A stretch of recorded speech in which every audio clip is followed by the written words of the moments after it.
कार्येषु दासी करणेषु मंत्री भुक्ते च माता शयनेषु रंभा रूपे च लक्ष्मी क्षमया धरित्री షట్కర్మయుక్త కులధర్మ పత్ని. ఈ చారుమతి ఎలా ఉన్నదయ్యా అంటే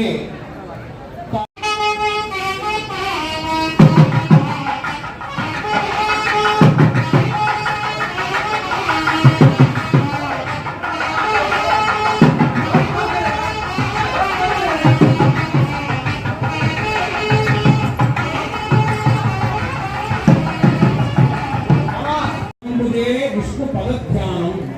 శివుడు నోటి నుంచి వచ్చేది ఎప్పుడు రామమంత్రమే.